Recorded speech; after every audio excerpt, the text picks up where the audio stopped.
I'm the Emir of Yorubaland.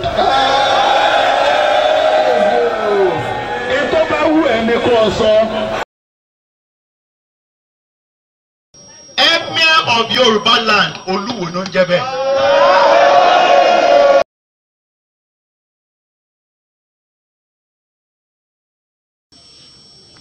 Ẹ̀yin tí kò bá yé nípa ọ̀rọ̀ Ọ̀yọ́ àti Ìwó tẹ́ máa ń rò pé bóyá ẹ lọ kí n gbadé ní Ìwó kí n lọ ń gbadé lọ́yọ̀ọ́. Would you have preferred I introduced you as the Emir of Iwo? You can refer to me as long as a king. You can. We have to change what is on the ground, which has been sowing many discords among our children. So you believe that changing, if they call you Emir or if they call you Igwe, it will change that narrative? But you call me a king right now, right? Yes. What does a king means? Is that Yoruba? No, that's English. Yeah, thank you. So if they call Emir, which is just a different language, is there a problem with that language? Some people see problem with it. They believe that this is putting up an identity that is alien. What about if you call me Igwe? Is it alien to Nigeria? It is not. It's about a tribe, a people. Okay. That's the problem of Nigeria, because we tend to be more tribalistic, and that is causing segregation and discrimination among our children. I'm a king, a royal father. I'm the father of this nation. Even the president, traditionally the president is my son. Emir of Yorubaland, Oluwo no jebe. Everybody in Nigeria. Nigeria. How successful has it been for you? Seeing that it is said, reports say that you were queried by the Osun State government. But was there a query or not? A query for what? That you were trying to adopt. They can only ask me that, Kabiyesi, we heard about some things in the newspaper, and are you removing yourself? How do somebody remove himself? Look at me. This is who I am. I know who I am. But there have been pictures of you being dressed in a regalia that is not like this, that of the Emir, and turban as an Emir. Wait. Actually, I have all the right to even wear that, because I... To push further with the Emir title, which some people claim you adopted, is... anybody that is questioning that is not civilized. How about the group, a Yoruba group, that's the Afenifere, saying this is a desecration of the stool you represent? Yeah, they need to go and check what unity is about and stop jumping. They need to hear from me, but they didn't hear nothing. They didn't, and I think people should move from their conservative ways. Conservative ways will not, because we should be conservative progressive. What's it called? The wisdom of the whole people, it's good, but it's antique.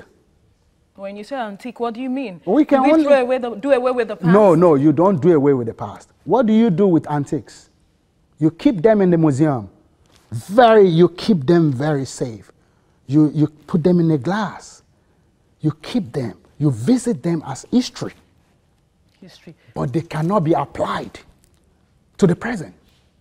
And it seems you are enjoying it. How are you dealing with this? Gone to the, I'm the first traditional ruler to go to a prison. Our culture and tradition must be something that is subject to scrutiny and change. Because when in the olden times, they were in the dark days. Here, we need to start researching. We need to start doing some things that are different from the past. Today, we are still eating amala, eba, those heavy food. Have we ever thought about it? Emir of Yorubaland, Oluwo no jebe.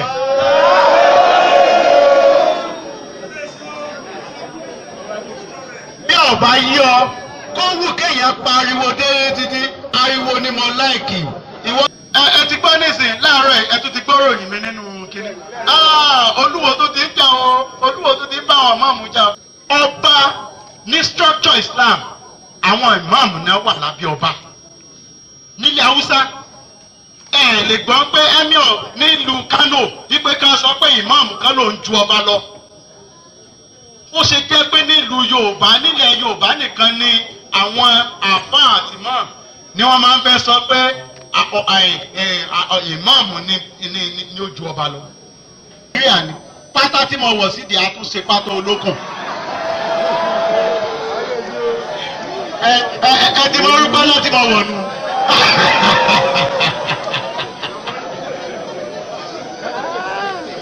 Bẹ́ẹ̀ ni mo tó bòfì mo fi ṣe pátá. Oyè tí iṣẹ́ ẹ̀yin kọ́ lè dálẹ̀ èmi ni mo dálẹ̀ ńlẹ̀ Yorùbá oyè tèmi ni. Késo yẹ àwọn máa kò èpèké ẹ̀dẹ̀ ṣe lọ sínú pépà yẹn. And as a natural paramount ruler of Yorubaland tó dẹ̀ tún jẹ́ ọba àfà, I have the right, mo ní àṣẹ láti yan ṣe lọ bí bàbá Aláàfin léèrè pé kí ló dé tó jẹ́ pé Ààrẹ Ọ̀nà Kakanfò ṣe sọ pé Ọ̀yọ́ nìkan ni kò jẹ́ sí. Tó sì jẹ́ pé Ọ̀yọ́ ni wọ́n ti dá Ààrẹ Ọ̀nà Kakanfò lẹ̀. Nígbà bàbá fẹ́ jẹ Ààrẹ Ọ̀nà Kakanfò èèyàn kò sí lọ bí léèrè pé ìtọ́ yẹ kó ń lọ àwọn ní ẹ dálẹ̀ òun lọ. Èmi ni mo dá wàzírì ilẹ̀. Tó bá jẹ́ pé mo jẹ́ ọba tó wà lábẹ́ ọba kan ni. Oluwo ò sí lábẹ́ ọba kankan. You know, so even you want to go to my underwear, no, you will know it's made of. No, we'll stop right You will know it's made.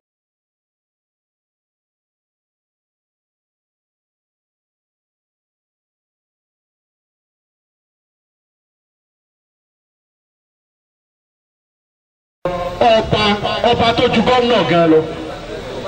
Ọba máa ṣẹgbẹ́ gómìnà ni. Ọba máa ṣẹgbẹ́ pírẹsidẹ́ǹtì Nàìjíríà. Ọba pírẹsidẹ́ǹtì ọdún 8 ni ó lò mẹ́. Ẹnjẹ́ ọba ti kó mẹ́ tó bá débì tí Buhari bá débì ní lẹ́yìn ìgbọ̀nba lọ́dún 8. Kí ni ó wá ṣe mí? Emir tí mò ń jẹ lé tí mò ń sọ fún yín lónìí tí mò dẹ̀ ń pẹ́ra mi tí mo declare lónìí.